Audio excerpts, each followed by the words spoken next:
Hi, today I am going to be talking about makeup. So if you are not into makeup, don't watch the rest of this. Actually, if you're into skincare, watch the next one. But if you're not into cosmetics, close this, I won't be offended. Like I said, skincare, I have no makeup on, but I have already done my skincare routine. So I've gone over this in the past, so I won't go over it in detail right now. But if you're interested, swipe up. This article outlines everything. Okay, step one, I swear by this stuff. It's in my skincare routine. You can buy it in the link below. It's really inexpensive and it lasts forever. I put rose oil in mine and it's a primer. Next, I prime my lids and I prime my face before I put the cosmetics on, after I put on my spray primer. So I'm not gonna promote that many specific brands today. Use whatever face primer you want, use whatever eye primer you want. Next, I put concealer on my face like a crazy warrior lady. You'll see what I mean.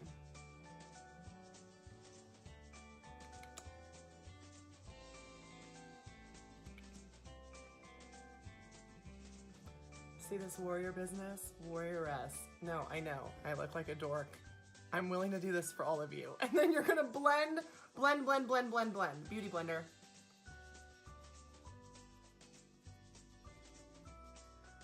Foundation trick.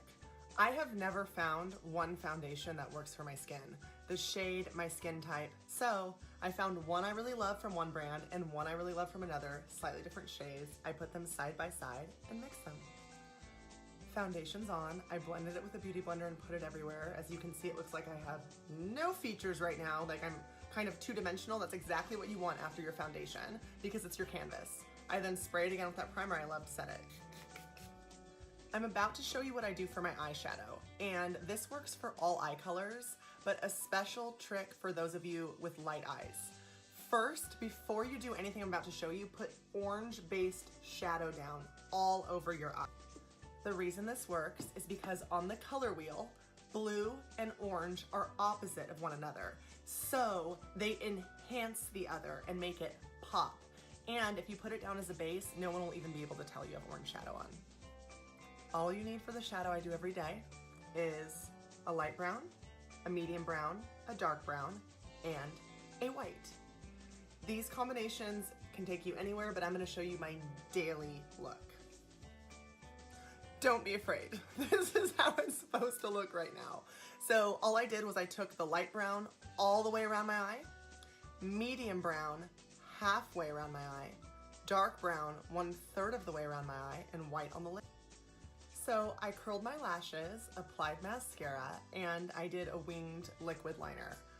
Every day I pretty much have winged eyeliner. I know some people aren't into it. I love it. Some days I'm wingier than others. I don't know, what about you? Never underestimate the importance of brows. Am I right? Like the difference between the shot of me right before and this. They frame the face. And my brows are a 3-step process. They're a pencil, they're a brow kit, and they're concealer. First, I use the pencil to define and outline my brow. Then I use this brow kit, which you can see how much I love it because it's kind of used and abused. It works on every single hair color. I use it to fill in. And then I use concealer to define underneath with the white powder. Now I'm contouring my face with bronzer. I will not go into the details of contouring today, but if you want me to do a tutorial on contouring, please comment and let me know. Now that my face is in mid-contour, like hello cheekbones, I start adding the concealer, and then I'm gonna blend, and then I'm gonna bake. And if you don't know what baking is, I'll show you. That'll be next. This is baking! So what this is, I put translucent powder all over my face wherever I put concealer after I contoured, and I leave it on for anywhere between 1 and 5 minutes, and then you brush it off. What is the point of baking if you brush it off? You know all those fine lines that concealer can cause around the eye, or it can migrate? This stops it from doing that, and it keeps your makeup fresh all day. Oh yeah, and this again. Now, my favorite blush ever, because it has a highlighter built into it and an angled brush, so with one swipe, you literally put on your blush and highlighter. Oh, thank you. My final step is my lips, and I love lip colors that stay all day and don't dry your lips out. So I use this certain brand that I'm obsessed with, and every single day I put it on and it stays on for like 12 to 18 hours. Okay, the final look, you can see the eyes, lips, contour, brow, wing. What do you think? It takes about 15 minutes.